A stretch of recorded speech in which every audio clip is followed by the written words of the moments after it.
Et je vous salue et j'espère que vous allez bien. C'est votre chaîne sur votre plus que vous suivez.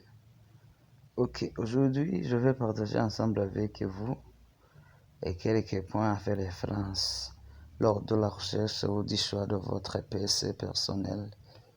Donc votre PC, c'est-à-dire votre personal computer. Ok, veuillez m'excuser car plusieurs mots informatiques ont une source anglaise. Restez connecté à la chaîne pour bien comprendre.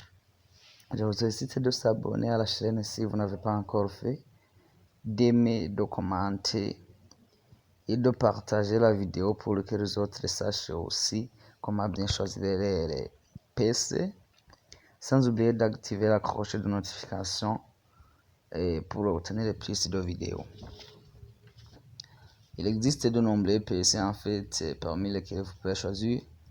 Réfléchissez à ce que vous voulez avec votre PC.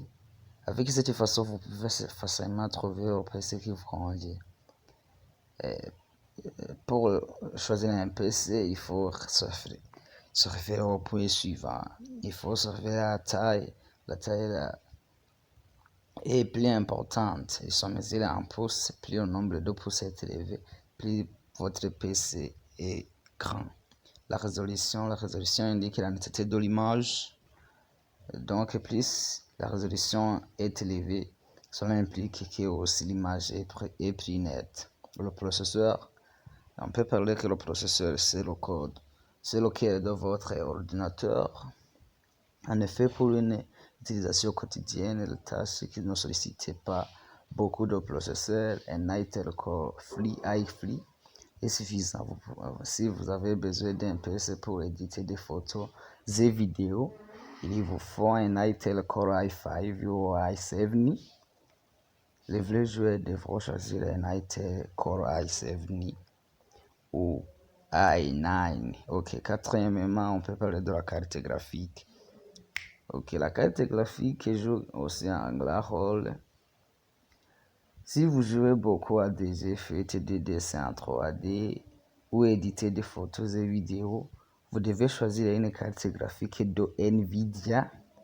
Donc c'est beaucoup plus puissant que les autres. Je pense que c'est beaucoup plus puissant.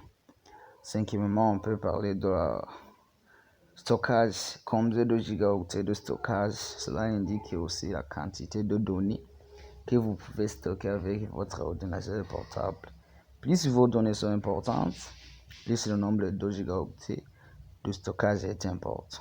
Sixièmement, on peut parler aussi de la quantité de RAM.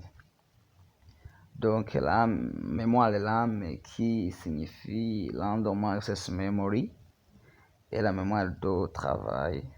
Plus il y a beaucoup de gigaoctets, plus le PC est rapide. Donc RAM intervient beaucoup dans la vitesse de votre machine. Ok. Septièmement, on peut parler de la batterie ou bien de l'autonomie de votre ordinateur. Si vous emportez souvent votre PC portable, une longue durée de vie de batterie est une bonne chose. Pourquoi? Par exemple, s'il y a de coupures électriques, vous pouvez continuer de travailler si votre autonomie de batterie est très forte. Ok, ultimement, on ne peut pas ignorer aussi le facteur point. Le facteur point, c'est pratiquement ce que vous devez transporter votre ordinateur portable tous les jours. Choisissez celui qui ne pèse plus de 2 kg pour épargner bien de tracasses. Il ne faut pas ignorer aussi le système d'exploitation. C'est le programme principal qui contrôle votre PC et tous les logiciels et matériels. Vous avez le choix de choisir des systèmes d'exploitation comme Microsoft, Windows, Linux, etc.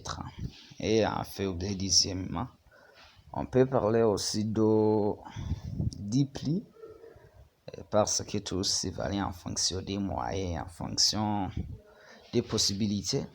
Donc, il faut vérifier le prix aussi car le budget joue un grand rôle. Donc, ok, merci.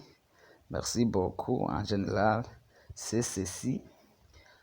Si on se fait ici ces facteurs à 90% ou bien à 100%, vous pouvez bien choisir. Ok, merci de nous avoir suivis. Je vous aime beaucoup. À dire à la prochaine vidéo.